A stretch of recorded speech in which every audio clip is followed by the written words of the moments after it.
Hello everyone, welcome to my channel. In this video, we'll discuss difference between circuit, message and packet switching.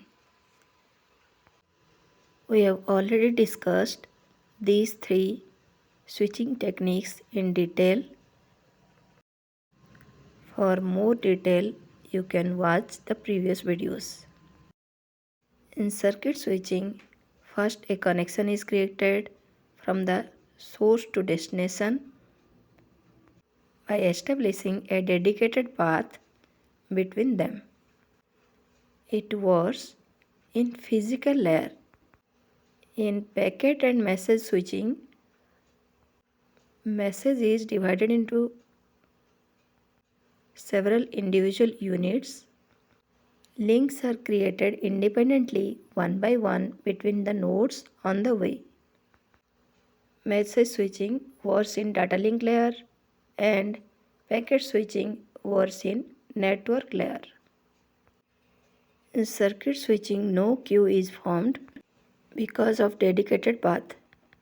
Here, reservation of buffer, CPU, bandwidth before transmitting the data. In message switching, store and forward mechanism is used.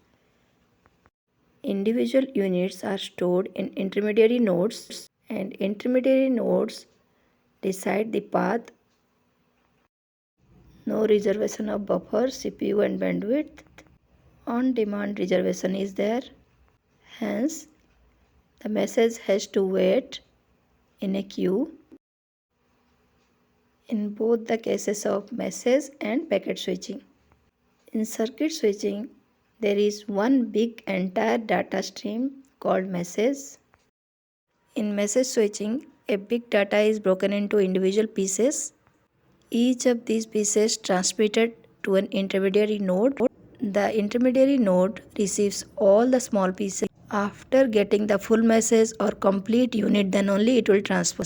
In packet switching, also a big message is divided into small packets, then transport from source to destination. In circuit switching, one dedicated path exists and data transport through that path.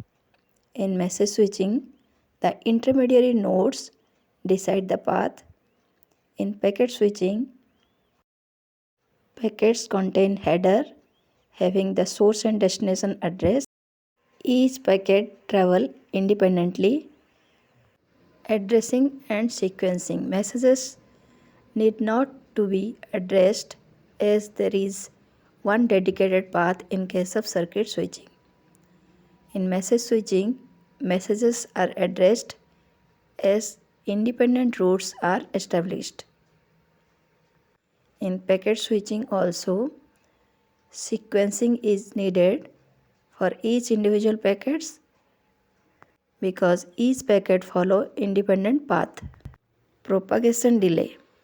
There will be no propagation delay in case of circuit switching. In package and message switching, store and forward approach is used. For that, delay may possible. Transmission capacity. Here in circuit switching, low transmission capacity. In packet and message switching, maximum transmission capacity because best traffic management is done in both the cases. In circuit switching, messages arise in sequence. In message switching also, it will arrive in sequence. In packet switching, packets do not appear in sequence at the destination. The receiver has to rearrange the packets. Bandwidth wastage is there in case of circuit switching. Maximum use of bandwidth in case of message and packet switching. During crisis or disaster, the network becomes unstable and unavailable in case of circuit switching. As each packet is traveling As an independent unit, if one path is not available, it will easily travel in another path. During crisis or disaster, the data will travel